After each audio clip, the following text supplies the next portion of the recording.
Hello friends, আসসালামু আলাইকুম। আশা করি আপনারা ভালো আছেন। বরাবরের মতো আমি হাজির হয়ে গেছি শুভ, এবং আপনারা দেখছেন যে এই শুভ। তো আজকের ভিডিওটা হতে চলেছে ইন্টারেস্ট আগের কিছু ভিডিওর মতো। আমার হাতে একটা জিনিস আছে, আপনারা বলতে পারবেন এটা কি? মেরিন্ডা, যেটা কিনা আমার মতো সবাই খেয়ে থাকে। কিন্তু আপনি কি জানেন এটা খাওয়ার পর কি উপকার এবং ক্ষতি হয়? চলুন জেনে নেওয়া যাক। সাধারণত ডেট ফেল হওয়া আগ পর্যন্ত এটাতে কোনো ক্ষতিকর দিক নেই, কিন্তু এখানে ফেল হয়ে গেছে অলরেডি 2 মাস হয়ে গেছে। ডেট ফেল হয়ে গেলে সাধারণত আমরা কি করি? এদিক ওদিক ফেলে দিই। আসলে আপনারা এটা না করে অন্য একটা পদ্ধতি অবলম্বন করতে পারেন। তার আগে বলে দিই, এখানে আমি কিছু খাবারের খারাপ দিক তুলে ধরেছি, উপকারিতা নিয়ে পরে কথা বলা যাবে। এখন দেখুন এটা কি গাছ?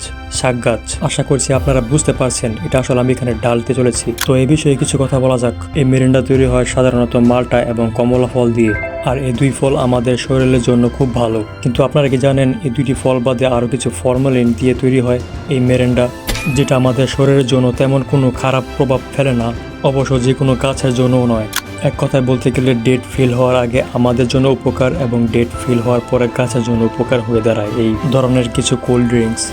যে কিছু কোল্ড ড্রিঙ্কস মাটির উর্বরতা বৃদ্ধি পেতে সাহায্য করে। আসলে আমি মনে করি পরিবেশ ঠিক থাকলে আমরা নিজেরাও ঠিক থাকবো।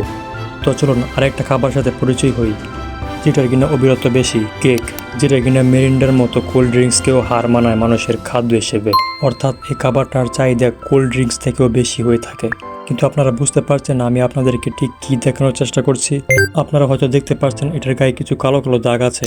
আসলে এগুলো কোনো কালো দাগ নয়। এই কেকটা যখন তৈরি করা হয় আগুনের লালা শিখা দ্বারা, তখন ওই আগুনের লালা শিখা থেকে কিছু ফুলকানি তৈরি হয়, আর ওই আগুনটা জ্বলে বিভিন্ন লাকড়ি দ্বারা, আর ওই জ্বলন্ত কাঠ থেকে বিভিন্ন রকমের ফুলকানি তৈরি হয়।